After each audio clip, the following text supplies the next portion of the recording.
بالله من الشيطان الرجيم. بسم الله الرحمن الرحيم. الحمد لله أهل الحمد وولي والدال عليه والمجازي به والمثيب عنه حمدا يزيد ولا يبيد ولا ينفد جل جلاله وعظم سلطانه وتعالى مكانه وتقدست أسماؤه واتصلت آلاؤه ولا يدرك الواصفون صفته ولا تبلغ الأوهام كنها معرفته فهو كما وصف نفسه إلها واحدا أحدا صمدا لم يلد ولم يولد ولم يكن له كفوا أحد. ثم الصلاة والسلام والتحية والإكرام على النبي الأمي القرشي الحاشمي الأبطحي مولانا ومولى الثقلين محبوب رب المغربين والمشرقين أبي الزهراء محمد اللهم صل على محمد وآله الطيبين الطاهرين المعصومين المنتجبين الميامين واللعنة الدائمة على أعدائهم أجمعين من يوم لعنهم إلى قيام يوم الدين. أما بعد فقد قال الله تبارك وتعالى في كتابه المجيد بسم الله الرحمن الرحيم المال والبنون زينة الحياة الدنيا والباقيات الصالحات خير عند ربك ثوابا وخير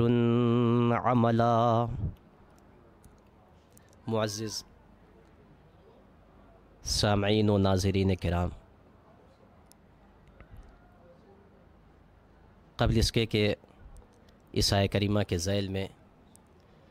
کچھ گفتگو کی جائے اور آپ کے اذہان کو متوجہ کیا جائے، اس بات کا تذکرہ کر دینا ضروری ہے کہ آج جو یہ پروگرام ہو رہا ہے، یہ مجلس جناب ام البنین علیہ الصلاۃ والسلام کے عنوان سے منعقد ہے، کہ جسے سفرہ ام البنین کے نام سے یاد کیا جاتا ہے۔ آج کے دن یعنی یوم الشنبہ سنیچر کو اس وقت ہر ہفتے اس پروگرام کا انعقاد کیا جاتا ہے کہ جو افراد بھی اپنے مرحومین، اپنے اعز و اقربا جو اس دنیا سے رحلت کر چکے ہیں، ان کے اصحال ثواب کے عنوان سے ان کی روح کو اصحال کرنے کے عنوان سے اگر وہ شریک ہونا چاہتے ہیں تو اس دسترخوان میں شرکت کر سکتے ہیں کسی بھی عنوان سے۔ ہر ہفتے اس دسترخوان کا بعنوان باسم سفرہ ام البنین انعقاد کیا جاتا ہے۔ سب سے پہلے بارگاہ خداوند عالم میں دعا گو ہیں کہ پروردگار جن مرحومین کے عنوان سے، جن کے اصحال ثواب کے عنوان سے اس سفرہ کا یعنی سفرہ ام البنین کا انعقاد کیا گیا ہے، پروردگار اور مرحومین کی مغفرت فرما، ان کے درجات کو بلند فرما اور ان کی بخشش فرما، اور جو بھی افراد،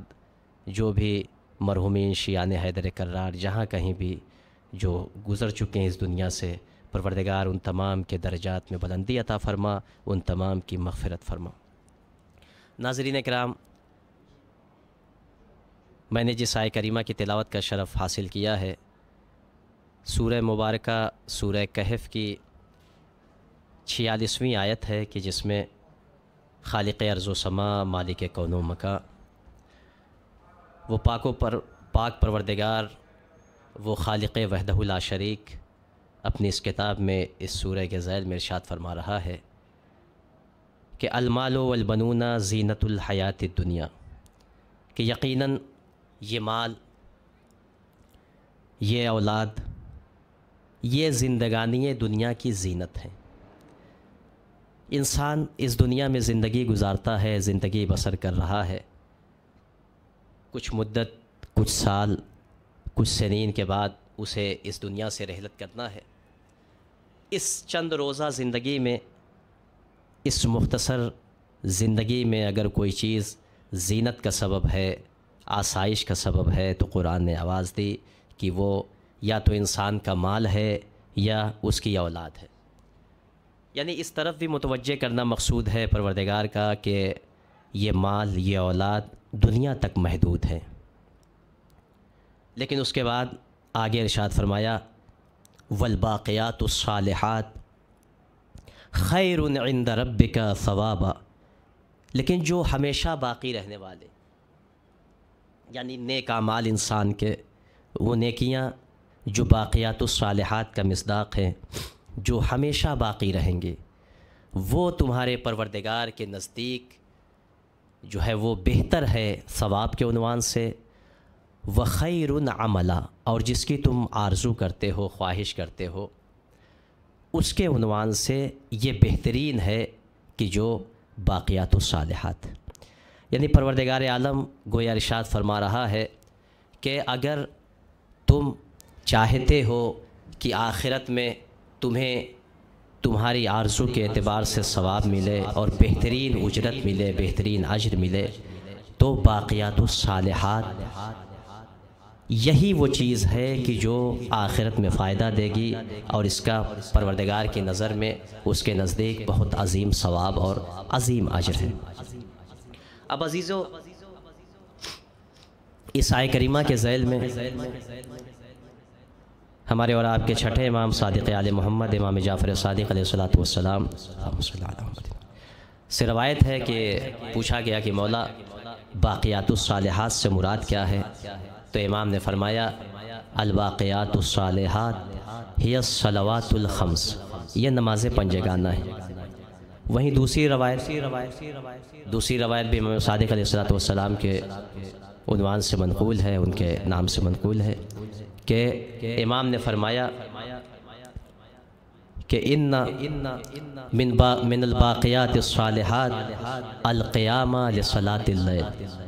نماز شب کے لیے انسان کا بیدار ہونا، قیام کرنا، یہی باقیات صالحات میں سے۔ اس کے بعد ایک روایت اور جو ہمارے پانچویں امام علیہ السلام سے مروی ہے کہ امام نے فرمایا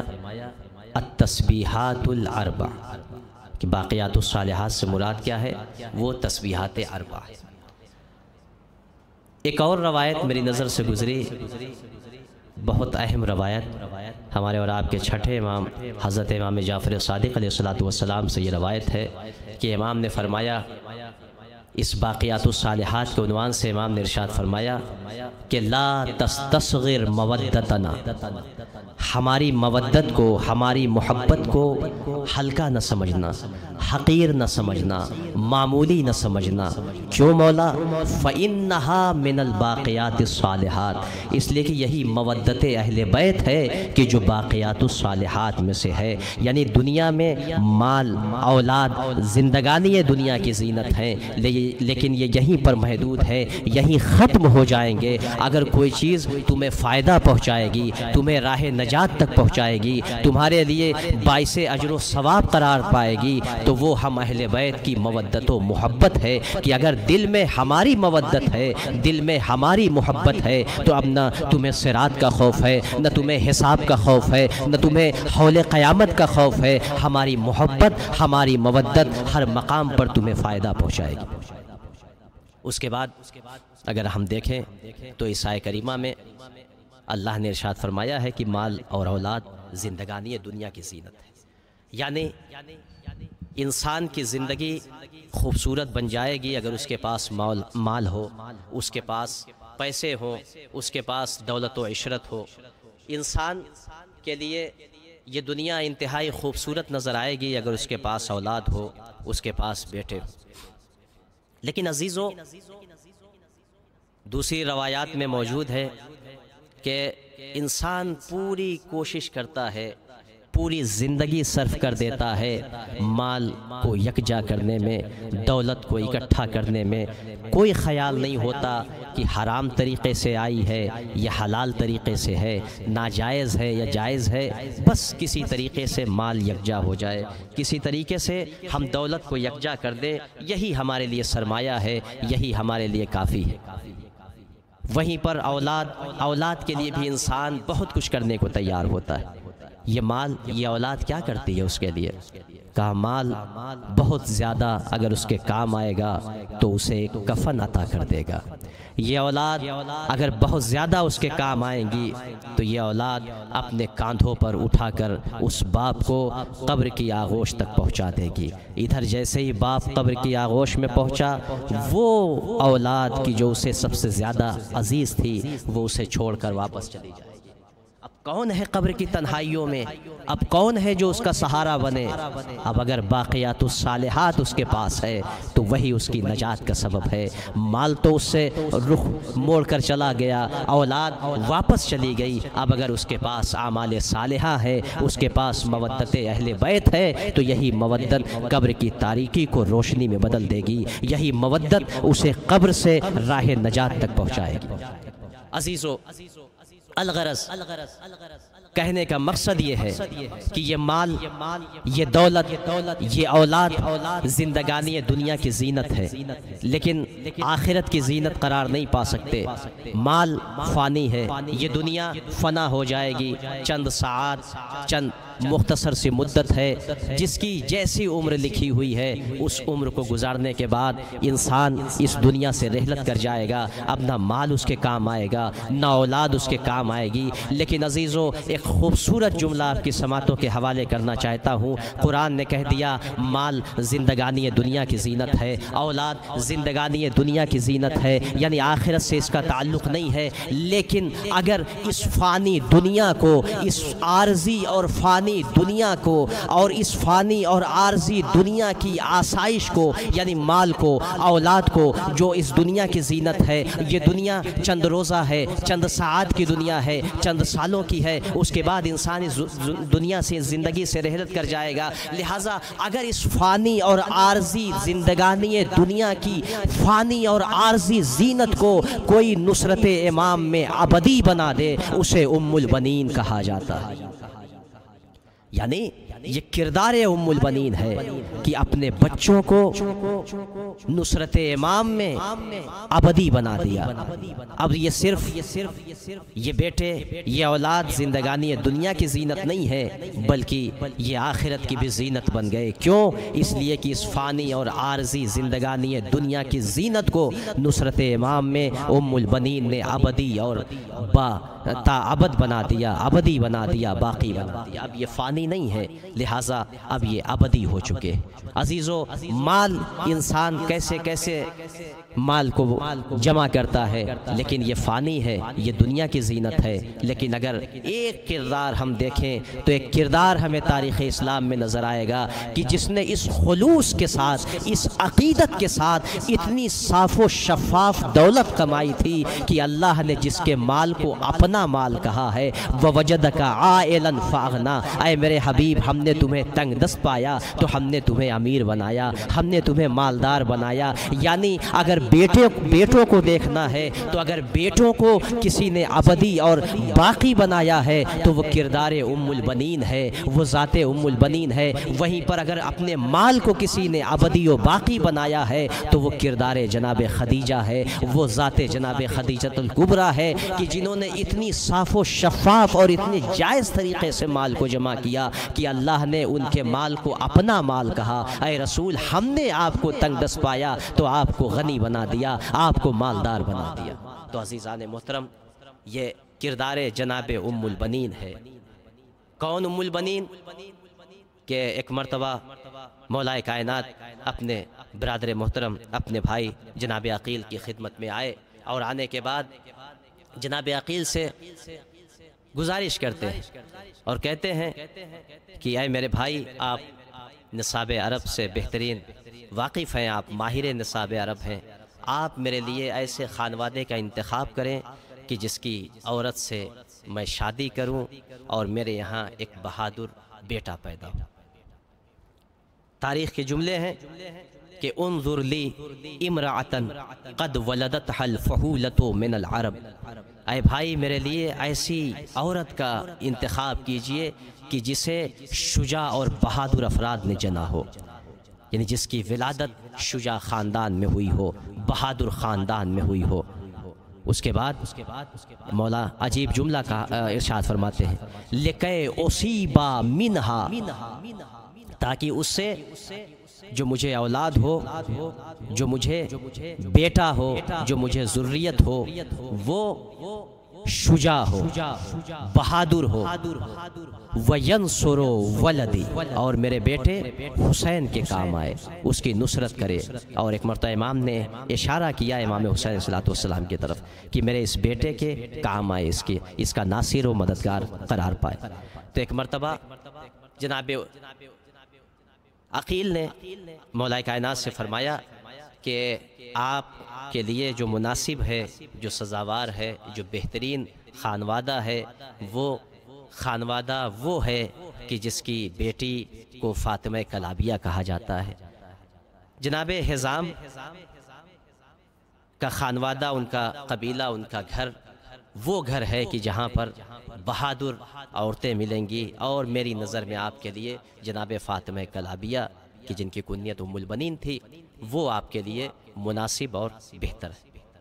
عجیب جملہ کہتے ہیں جناب عقیل کہتے ہیں کہ وَلَيْسَ فِي الْعَرَبِ أَشْجَعُ وَلَا أَفْرَسُ مِنْ آبَائِهَا، کہ پوری تاریخ عرب میں ان کے آبا و اجداد سے زیادہ فارس میدان، شجاع و بہادر کوئی قبیلہ نہیں ہے۔ اور عزیزو، تاریخ میں ملتا ہے کہ جناب ام البنین کا جو خاندان تھا، ان کے آبا و اجداد تھے، وہ بہادر اور شجاع بھی تھے، اور بہت ہی ان کا تذکرہ بااخلاق ہوتے تھے، ان کا تذکرہ بادشاہوں کے درباروں میں ملتا تھا، اور ان کے دیوان میں ان کا تذکرہ ملتا تھا۔ یعنی اتنے شجاع اور بہادر افراد تھے، اور اتنے بااخلاق اور باکردار ان کے آبا و اجداد تھے۔ اب یہ بھی ایک سوال ہوتا ہے کہ آخر مولا کائنات وہ خود امام معصوم نصاب عرب سے بہترین واقف تھے، جناب عقیل سے کیوں خواستگاری کی کہ آپ میرے لیے رشتے کا انتخاب کیے؟ مولا کائنات بھی جانتے تھے کہ وہ بھی بہتر واقف تھے کہ کون سی عورت ان کے لیے مناسب اور بہتر ہوگی، لیکن عزیزو خصوصیت کا بہت خیال کیا جاتا ہے۔ چونکہ جناب عقیل معروف تھے ماہر نصاب عرب کے عنوان سے، لہٰذا مولا کائنات نے ان کی اس خصوصیت، اس اختصاص کا خیال رکھتے ہوئے انہیں بلایا اور ان سے اپنے لیے رشتے کا مطالبہ کیا۔ مولا کائنات نے اس خصوصیت اور اس اختصاص کا کہ جو جس فن میں ماہر ہے، جسے خصوصیت حاصل ہے، اس کی خصوصیت کا احترام بھی کیا جائے، اس کی خصوصیت کا خیال بھی رکھا جائے۔ گویا یہ درس ہے ہم لوگوں کے لیے کہ جو جس خصوصیت میں ماہر ہے، اس کی خصوصیت کا خیال رکھنا، یہ سنت علی ہے، یہ سیرت علی ابن ابی طالب۔ اس کے بعد جناب عقیل نے سفر کیا اور اس خانوادے تک پہنچے، اور وہاں آنے کے بعد ایک مرتبہ جناب عقیل نے خواستگاری کی جناب حزام بن خالد سے، درخواست کی کہ میں آپ کی بیٹی کے لیے مولا متقیان علی ابن ابی طالب علیہ الصلاۃ والسلام کا رشتہ لے کر آیا ہوں، ان کے عقد کی خواستگاری کر رہا ہوں، اور میں خطبے کے عنوان سے حاضر ہوا۔ اب جناب حزام نے کہا کہ مجھے تھوڑی سی مہلت آپ دیجئے، میں اپنی بیٹی سے پوچھ کر آپ کو جواب دیتا ہوں۔ جناب حزام گھر میں آئے، آنے کے بعد چاہتے ہیں کہ بیان کریں اپنی زوجہ سے اور اپنی بیٹی سے کہ ایک مرتبہ کانوں میں ایک آواز سنائی دی کہ جو دیکھا کہ ماں اور بیٹی، یعنی جناب حزام کی بیٹی ان کی زوجہ سے ایک خواب بیان کر رہی تھی۔ اب انہوں نے جو ہے وہ یہ سامنے نہیں آئے، بس انہوں نے آواز سنا کہ آخر میری بیٹی کیا بیان کر رہی ہے۔ تو ایک مرتبہ انہوں نے اب جو غور سے سنا کہ جناب فاطمہ کلابیہ وہ بیان کر رہی تھی کہ میں نے ایک خواب دیکھا ہے کہ جو ہے وہ آسمان میں ستارے طلوع ہوئے ہیں، سورج نکلا ہوا ہے، چاند نکلا ہوا ہے، اور جو ہے وہ نہریں جاری ہے، اور میں ایک صاف و شفاف باغ میں بیٹھی ہوئی ہوں، میں دیکھ رہی ہوں کہ اللہ کی عظمت میں غور و فکر کر رہی ہوں۔ ایک مرتبہ کہ اسی اسنا میں میں نے دیکھا کہ کأن القمر قد انقض من کبد السماء ووقع فی ہجری، کہ گویا اسی اسنا میں ایک چاند تھا کہ جو آسمان سے ٹوٹ کر میری آغوش میں آ گیا، وَهُوَ يَتَلَأَلَأُ نُورًا يُغْشِي الْأَبْصَارَ، کہ گویا وہ اتنا درخشاں تھا، چمکدار تھا کہ آنکھوں کو خیرہ کر رہا تھا۔ کہ اسی اسنا میں نے دیکھا کہ 3 ستارے ہیں جو جگمگا رہے تھے، وہ بھی آسمان سے ٹوٹ کر میری آغوش میں آ گئے، اور ان کی روشنی بہت زیادہ تھی۔ ایک مرتبہ وَإِذَا أَسْمَعُ مِنْهُ الصَّوْتَ وَلَا أَرَى شَخْصَهُ، میں نے دیکھا کہ ایک ہاتف غیبی کی آواز آ رہی تھی، کہ وہ آواز دے رہا تھا کہ جس کو میں دیکھ نہیں سکی، صرف آواز سن رہی تھی۔ بشرا کی فاطمہ بالفارس البطل نیمل، بشرا کی فاطمہ بالفارس البطل، اے فاطمہ آپ کو بشارت ہو اس بطل کی، اس فارس میدان کی، اس بہادر بیٹے کی، کہ جس میں سے ایک چاند ہے کہ جس کا چہرہ چاند کے مثل ہے، 3 ستارے ہیں، اور ان کے باپ وہ رسول اسلام کے بعد سب سے افضل ہیں، سب سے برتر ہیں۔ ایک مرتبہ جناب فاطمہ کلابیہ نے جیسے یہ خواب بیان کیا، ایک مرتبہ ان کی ماں نے کہا اگر تمہارا خواب سچا ہے تو تم عنقریب ایک جلیل القدر افراد سے شادی کرو گی، اور اس سے تمہیں جو ذریت ہوگی 4 بیٹے ہوں گے، جس میں سے ایک کا چہرہ چاند کے مانند درخشاں ہوگا اور 3 ستاروں کی طرح روشن ہوں گے۔ عزیزو، یہی وجہ تھی کہ جناب ام البنین نے جب اس گھر میں جناب ام البنین آئی ہیں تو مالکہ کی حیثیت سے نہیں آئیں، خادمہ کی حیثیت سے آئی ہیں، اس لیے کہ جناب ام البنین اس در کے شرف کو پہچانتی تھی۔ آواز دی لا سواء بینکم وبین الحسنین وزینب، بیٹو تمہارے درمیان اور فاطمہ کے بچوں کے درمیان کوئی مساوات نہیں، کوئی برابری نہیں ہے۔ عزیزو، جناب ام البنین نے خدمت حسنین میں اپنے کو باب الحوائج بنا دیا، وہیں پر ام البنین کے بیٹے ابو الفضل عباس نے نصرت حسین میں اپنے کو باب الحوائج بنا دیا۔ یہی وجہ تھی کہ جیسا جملہ امام حسین نے جناب عباس کی رحلت پر فرمایا، ویسا جملہ کسی بھائی کی شہادت پہ نہ کہا۔ جیسے ہی جناب عباس نے آواز دی یا اخاہ علیک منی السلام، اے میرے بھائی، اے میرے آقا میرا سلام قبول کیجئے، تو ایک مرتبہ حسین نے کمر کو پکڑا، ایک جملہ کہا الان انکسرا ظہری اخی وقلت حیلتی، اے بھائی آج تیرے مرنے سے حسین کی کمر خمیدہ ہو گئی ہے، آج حسین کی راہ 4 مسدود ہو گئی ہے، دشمن تانے دے رہے ہیں۔ اے عباس، جو آنکھیں تیرے خوف سے جاگا کرتی تھی آج سے وہ چین سے سوئیں گی، تیری بہنوں کو سونا نصیب نہ ہوگا۔ ہاں زادارو، ایک مرتبہ جب یہ قافلہ واپس مدینے کی طرف آیا ہے تو ایک مرتبہ بشیر نے آواز دی یا مدینہ، اے مدینے والو، یا اہل یثرب لا مقام لکم بہا قتل الحسین فادمعی مدرارو الجسم منہ بکربلاء مضرج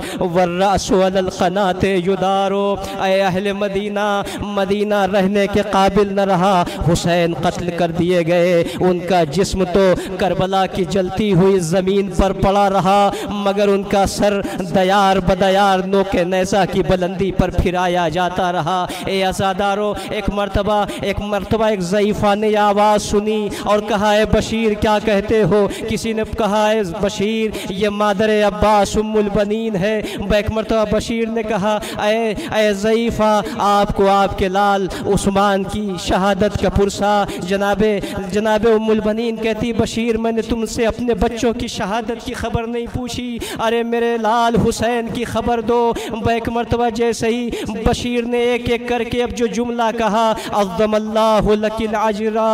بولدک الحسین ابن علی، اے بی بی آپ کے بیٹے حسین ابن علی کی خبر شہادت سنا رہا ہوں۔ ایک مرتبہ تاریخ ملتا ہے کہ ام البنین نے ایک چیخ ماری اور غش کھا کر زمین پر پہ گر گئی اور آواز دیتی ہے واہ حسینہ واہ مظلومہ، اے بشیر اتنا بتا دو کہ جب حسین شہید ہوئے تو میرے لال عباس کیا سلامت تھا؟ میرا لال کیا میرا لال عباس زندہ تھا؟ بشیر نے آواز دی بی بی عباس کی شہادت کے بعد حسین کی شہادت۔ وَسَيَعْلَمُ الَّذِينَ ظَلَمُوا أَيَّ مُنْقَلَبٍ يَنْقَلِبُونَ إِنَّا لِلَّهِ وَإِنَّا إِلَيْهِ رَاجِعُونَ رضا بقضاء